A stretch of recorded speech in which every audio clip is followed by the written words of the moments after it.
अमित परिवार YouTube channel पर आप सभी का मंगलमय स्वागत है। हम लोग आज रेलगाड़ी संबंधी कुछ प्रश्न देखेंगे। तो इससे हम लोगों के प्रतियोगी परीक्षा में रेलवे वगैरह में प्रश्न पूछे जाते हैं। रेलगाड़ी का प्रश्न हल करने से पहले कुछ फ्यू पॉइंट्स उसके देखें हम लोग। जैसे बेटा आपको 4 किलोमीटर प्रति घंटा में दिया है और लंबाई यहाँ मीटर में दिया हुआ है, तो हम लोग किलोमीटर प्रति घंटा की चाल को पहले मीटर प्रति सेकंड में बदलेंगे। तो एक पॉइंट को आप ये नोट कर लें कि किलोमीटर प्रति घंटा को मीटर प्रति सेकंड में बदलने के लिए मीटर प्रति सेकंड में बदलने के लिए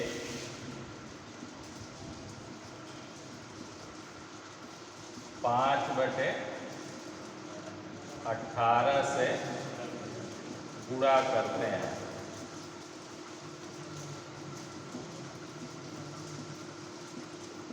और इसका विपरीत रहेगा बेटा, मीटर प्रति सेकंड को किलोमीटर प्रति घंटा में बदलना है तो क्या करेंगे?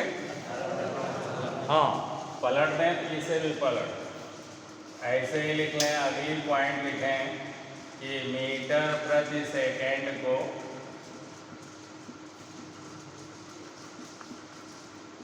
चलिए किलोमीटर प्रति आवर में बदलने हेतु बेटा 18/5 से गुणा करते हैं। अगली पॉइंट, जब ट्रेन बेटा खंभे कामा पेड़ कामा स्थिर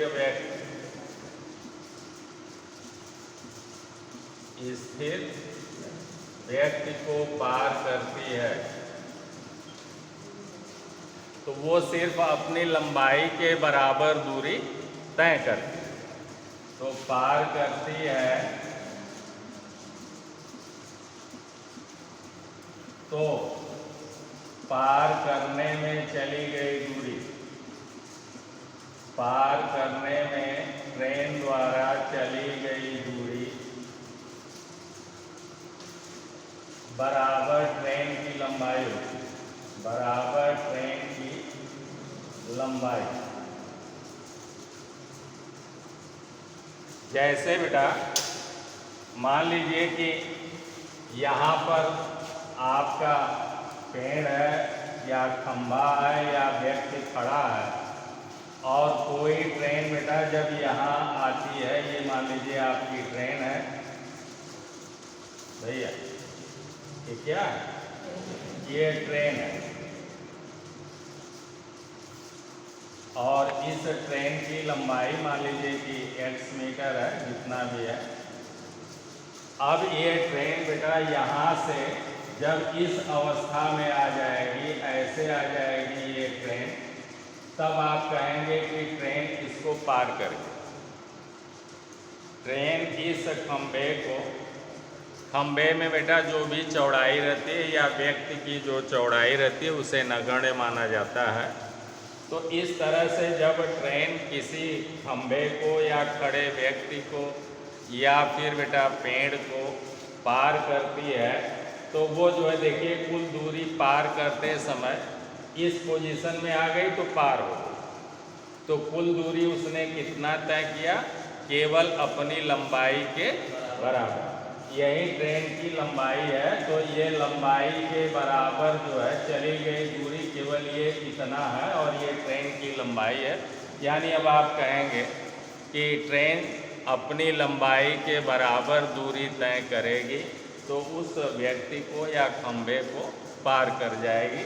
तो वही पॉइंट आप लिखें। तो पार करने में चली गई दूरी हो जाएगी ट्रेन की लंबाई। बात क्लियर हो गई। अगला प्रश्न क्वेश्चन है बेटा, जब ट्रेन किसी प्लेटफॉर्म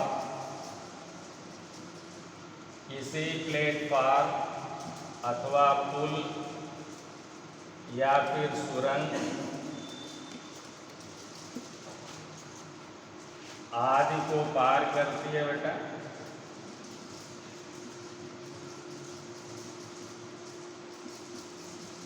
पार करती है, तब पार करने में चली गई दूरी लिखा है बेटा, तो हो जाएगी ट्रेन लंबाई प्लस पुल की लंबाई या प्लेटफॉर्म की लंबाई। ये दोनों लंबाइयाँ अब जुड़ जाएंगी। देखिए, ध्यान से देखिए, मान लीजिए कि बेटा ये आपका जो है प्लेटफार्म है, ये आपका प्लेटफार्म है। इस प्लेटफार्म को जो है, प्लेटफार्म की लंबाई ये है। मान लीजिए ट्रेन की लंबाई x मीटर है और प्लेटफार्म, ये आपका प्लेटफार्म हो गया, प्लेटफार्म की लंबाई जो है y मीटर है। अब ट्रेन का जब इंजन यहाँ आ जाएगा तो आपका जब ये ट्रेन जो है इस पोजीशन में आ जाएगी, जब यहाँ पहुँच जाएगी, ये ऐसे ट्रेन पहुँच जाएगी, तब आप कहेंगे कि ये ट्रेन जो है प्लेटफार्म को या पुल को या सुरंग को या नदी को पार कर। अब बेटा पार करने में कुल कितना उसने दूरी तय किया, तो कुल दूरी इतना तय। ट्रेन द्वारा पार करने में चली गई दूरी कितनी हो गई? पुल यहाँ से लेके यहाँ तक, यही ट्रेन अब यहाँ पहुँच चुकी है, तो चली गई दूरी हो गई ट्रेन की लंबाई प्लस प्लेटफार्म की लंबाई। तो यही लिखा गया है, तब चली गई दूरी हो जाएगी ट्रेन की लंबाई x और प्लस प्लेटफार्म की लंबाई y। x प्लस चली गई दूरी इतनी हो जाएगी। क्लियर है? वही लिखा बेटा, ट्रेन की लंबाई प्लस पुल की लंबाई तब जुड़ जाएगी, चली गई दूरी हो जाएगी। अगली पॉइंट जो हम लोग ध्यान देते हैं वो ये देते हैं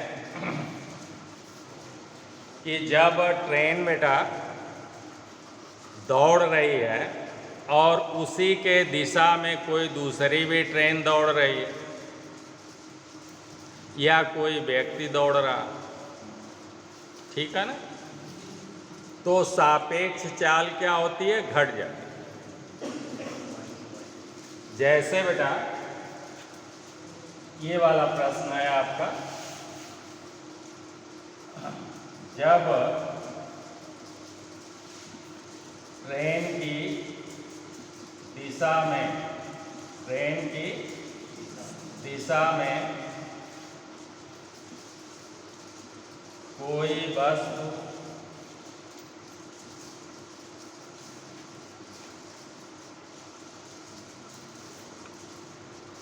चल रही है या दौड़ रही है बेटा, तो सापेक्ष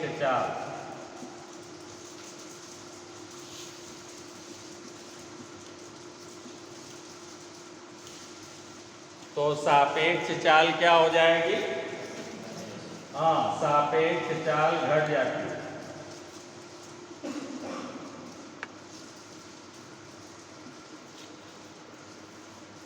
अब यदि बेटा ट्रेन की चाल जो है, मान लीजिए एक ही दिशा में चल रही है, ट्रेन की चाल x किलोमीटर प्रति घंटा है और वस्तु की चाल जो है y किलोमीटर प्रति घंटा है, तो सापेक्ष चाल घटकर हो जाएगी x माइनस y किलोमीटर प्रति घंटा हो जाएगी। और अगर विपरीत दिशा में जा रहे हैं तो जुड़ जाएगी। अगर बेटा अगला है, जब विपरीत दिशा में चल रहे हैं, दोनों विपरीत दिशा में हो तब सापेक्ष चाल जुड़ जाती है। सापेक्ष चाल आपकी जुड़ जाएगी बेटा, जुड़ जाती है, अर्थात हो जाएगी x प्लस वाई किलोमीटर प्रति घंटा। ये बात क्लियर हो गई। अब देखिए, जैसे बेटा दो ट्रेनें एक दूसरे के विपरीत दिशा में चल रही हैं, तो सापेक्ष चाल क्या हो जाएगी? जुड़ जाती है। अब दोनों ट्रेनें बेटा एक दूसरे के विपरीत दिशा में चल रही, तो दूरी कितना होगी ये ध्यान से देखें। दोनों ट्रेन का इंजन सपोज कर लीजिए कि ये मेरा फिंगर है, यहाँ से बेटा अब ये ट्रेन इधर की ओर जाएगी और ये वाली इधर की ओर जाएगी। ऐसे ऐसे चलेंगी, दोनों ऐसे एक दूसरे को पार कर रही हैं, ऐसे ऐसे ऐसे करते हुए जब दोनों ऐसे हो जाएंगी तब एक दूसरे को पार हो जाएंगे। कुल चली गई दूरी कितनी हो गई? हाँ, दोनों ट्रेनों की लंबाई, ये इतना इधर गई और ये जो है अपनी लंबाई के बराबर इधर है। तो इस तरह से चली गई दूरी क्या होगी? दोनों ट्रेनों की लंबाई का योग हो जाएगा। ठीक है ना? केवल इनमें अंतर है, जब वो एक ही दिशा में चलेंगे तो उनकी सापेक्ष चाल घट जाती है, और जब विपरीत दिशा में चलेंगे तो उनकी सापेक्ष चाल जुड़ जाती है। लेकिन तब चली गई दूरी कितनी होगी? तो आप कहेंगे दोनों की लंबाई के योग के बराबर। ये तो विपरीत दिशा में होगी, तो चाल ये लगाएंगे और चली गई दूरी दोनों ट्रेनों की लंबाई का योग कर देंगे। अब अगर बेटा एक ही दिशा में दोनों चल रहे हैं तो चाल हो जाएगी x माइनस वाई, और चली गई दूरी फिर हो जाएगी दोनों ट्रेनों या दोनों वस्तुओं की लंबाई का योग। अब देखिए एक ही दिशा में चल रही हैं तो भी वो पार करेंगे बेटा। तो मान लीजिए कि एक ट्रेन आपकी ये है, ये भी चल रही है, दूसरी की ट्रेन यहाँ पर आके लग गई। अब ये धीरे धीरे मान लीजिए कि स्पीड ज़्यादा है, ऐसे चल रही है, चल रही है, चल रही है, चल रही है, चल रही है, यहाँ जाएगी। यानी अपनी लंबाई को तो आगे बढ़ाएगी, प्लस इसकी भी लंबाई को उसने क्रॉस किया, तब जाके वो उस पार गई। ठीक है ना? एक ही दिशा में चल रही दोनों ट्रेनें। ये ट्रेन बेटा यहाँ से ऐसे एक ट्रेन आपकी पहली है और दूसरी जो है यहाँ पर है, मान लीजिए वो ट्रेन जो है ये वाली है, इसकी लंबाई x है और इसकी लंबाई y है। बोलिए ना, अब दोनों एक ही दिशा में जा रहे हैं। अब देखिए ये वाली ट्रेन कायदे से आप अगर समझें बेटा, तो ये वाली ट्रेन जो है जब इसके आगे पहुंच जाएगी तब ना आप कहेंगे कि ये इसको क्रॉस कर गया। तो कितना दूरी इसने तय किया? ये अपनी दूरी तो तय किया ही किया, इसकी भी दूरी तय किया, तब इसके आगे निकल। तो इस तरह से चाहे ट्रेनें एक दूसरे के विपरीत जाएं अथवा एक ही डायरेक्शन में जाए बेटा, चली गई दूरी दोनों ट्रेनों का योग है। केवल ये जो है सापेक्ष चाल में परिवर्तन। तो इतनी बातें अगर आप याद रखते हैं तो फिर आपको कोई दिक्कत नहीं। और बकिया उसके बाद फार्मूला क्या आपको लगाना है? फार्मूला एक है लगाना है बेटा, चाल बराबर दूरी बटे समय। सबसे एक फार्मूला इस चैप्टर का एक ही है और कोई दूसरा फार्मूला इस चैप्टर में नहीं है। चाल बराबर दूरी बटे समय बेटा, यही फार्मूला आपको हर प्रश्न में लगाना है। सारे प्रश्न आपके हल हों। ठीक है ना? तो अब हम लोग आते हैं अपने प्रश्न पर। अब इन बातों को ये 4-6 पॉइंट्स आपको बताएंगे बेटा, अगर इसको अपने माइंड में रख लें तो फिर आपको इस चैप्टर से कोई समस्या नहीं, हर प्रश्न आपका इजी गोइंग हल होगा। तो अब हम लोग चलते हैं, इसको मिटाते हैं, मिटा दें।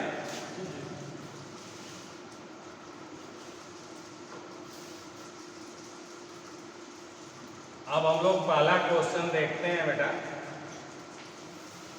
ये पहला वाला क्वेश्चन बहुत इजी है, एग्जाम्पल के तौर पर आप लोगों का है कि 60 किलोमीटर प्रति घंटा की चाल से चल रही 75 मीटर लंबी रेलगाड़ी एक खंभे को कितनी देर में पार कर लेगी।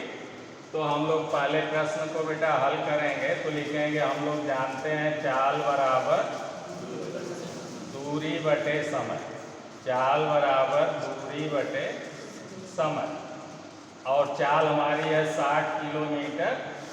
तो यहाँ लिखेंगे चाल का मान 60, और ये अभी आपने पढ़ा कि किलोमीटर प्रति घंटा को मीटर प्रति सेकेंड में बदलने के लिए 5/18 से गुणा करेंगे। तो 5/18 से गुणा कर दिया, क्योंकि आगे लंबाई मीटर में दिया हो, इसे हम लोग किलोमीटर में नहीं लेंगे, ठीक है ना।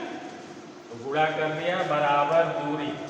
अभी आपने पढ़ा कि जब कोई ट्रेन किसी खंभे को खड़े व्यक्ति को या पेड़ को पार करती है, तो देखिए ना, पार करती है तो पार करने में चली गई दूरी का मान होता है ट्रेन की लंबाई, अभी आपको बताया। तो अब चली गई दूरी का मान, ट्रेन की लंबाई दिया हुआ 75 मीटर है, तो चली गई दूरी हो जाएगी ट्रेन की लंबाई यानी 75 मीटर और बटे समय। यही पूछ रहा है कितनी देर में पार कर लेगी, तो यही समय ही पूछ रहा है। अगली लाइन में पक्षांतर करेंगे तो लिखेंगे समय बराबर हो जाएगा 75 बटे में ये चीज़ें आ जाएंगी, यहाँ बटे में आ जाएंगी तो 18 ऊपर चला जाएगा और 60 और 5 नीचे आ जाएगा, पलट जाएगा, ठीक है ना। समझ में आ रहा है कि दूसरे तरह समझो? हाँ, इतना समझे रहेंगे। हाँ, तो कट रहा है 15 पचे 75, 15 चौके 4 से भाग दे दीजिए, 4 चौके 16, 2 18, 4 पचे 20। तो समय इतना सेकेंड आंसर आ गया, यही आपका आंसर है। 4.5 सेकेंड में पार किया है ना जी। केवल चाल बराबर दूरी बटा समय में रखना है। अगला क्वेश्चन अब हम लोग देखते हैं, सेकेंड वाला, मिटा दें इसको।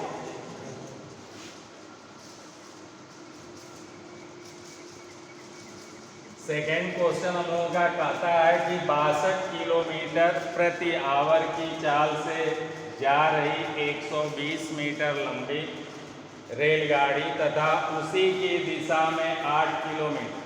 आपको बताए बेटा, जब एक ही दिशा में दोनों वस्तुएं, चाहे 2 ट्रेन हो चाहे 2 वस्तुएं दौड़ रही हों, तो उनकी सापेक्ष चाल क्या होती है?